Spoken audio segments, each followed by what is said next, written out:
ഇതിൽ എളുപ്പത്തിലൊരു ചിക്കൻ കറി ഇനി സ്വപ്നത്തിൽ മാത്രം കേട്ടോ. അതായത് ഉള്ളി വഴറ്റി കഷ്ടപ്പാടൊന്നും ഇല്ലാണ്ട് പെട്ടെന്ന് റെഡിയാക്കി എടുക്കാൻ പറ്റുന്ന ഒരു തട്ടിക്കുട്ട് ചിക്കൻ കറി. എന്നാൽ ആ ടേസ്റ്റ് ആണെങ്കിൽ അതുപോലെ കിട്ടുകയും ചെയ്യും. അതിനായിട്ട് ഒരു കടായി അടുപ്പത്തോട്ട് വെച്ച് അതിലോട്ട് ആദ്യം തന്നെ പെരുംജീരകം ഒന്ന് പൊട്ടിച്ചെടുക്കുക. അത് കഴിഞ്ഞിട്ട് ആവശ്യത്തിനുള്ള മുളക് പൊടി, മല്ലിപ്പൊടി, മഞ്ഞൾപ്പൊടി, ഗരം മസാല, കുരുമുളക് പൊടി, അതായത് നമ്മൾ ചിക്കനിൽ എന്തൊക്കെയാണോ ചേർക്കുന്നത് ആ പൊടികളെല്ലാം ഇട്ട് നന്നായിട്ടൊന്ന് മൂപ്പിച്ചെടുക്കണം കേട്ടോ.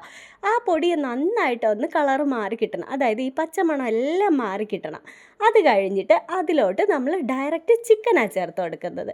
ആദ്യം തന്നെ കഴുകി വൃത്തിയാക്കി വെച്ച ചിക്കൻ ഇതിലോട്ട് ചേർത്ത് നന്നായിട്ടൊന്ന് മിക്സ് ചെയ്തെടുക്കണം. അതായത് ഈ കൂട്ട് ചേർത്ത് വെച്ചിരിക്കുന്ന കൂട്ടെല്ലാം ഈ ചിക്കനിലോട്ടൊന്ന് പിടിച്ച് കിട്ടണം. അങ്ങനെ നന്നായിട്ട് തന്നെ ഇതിന് മിക്സ് ചെയ്ത് ഈ ചിക്കനെ ഒരല്പം ഒന്ന് മിക്സായി കഴിഞ്ഞ് കഴിയുമ്പോൾ അതിലോട്ട് നമുക്ക് ചതച്ച് വെച്ചിരിക്കുന്ന ഇഞ്ചി വെളുത്തുള്ളി ആവശ്യത്തിനുള്ള സവാള, അതായത് കൊത്തി അരിഞ്ഞ സവാള, പൊടി പൊടിയായിട്ട് അരിഞ്ഞെടുത്ത സവാളയും ചേർത്ത് നന്നായിട്ട് മിക്സ് ചെയ്തെടുക്കാം കേട്ടോ. ആ മിക്സ് ചെയ്തതിന് ശേഷം ആവശ്യത്തിനുള്ള ഉപ്പും ചേർത്ത് അടച്ചു വെച്ച് നമുക്കിത് വേവിച്ചെടുക്കാം.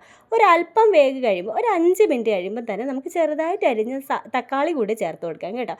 എന്നിട്ട് നന്നായിട്ടൊന്ന് മിക്സ് ചെയ്ത് നമുക്കിതിനെ അടച്ചു വയ്ക്കാം. അതായത് ഈ തക്കാളിയൊക്കെ ഒന്ന് വെന്തുടഞ്ഞ് കിട്ടണം. ഇടയ്ക്കൊന്ന് നമുക്കിതിനെ അടപ്പ് മാറ്റിയിട്ട് നന്നായിട്ടൊന്ന് മിക്സ് ചെയ്ത് കൊടുക്കാം. നമ്മളിതിൽ അല്പം പോലും വെള്ളം ചേർത്ത് കൊടുക്കുന്നില്ല കേട്ടോ.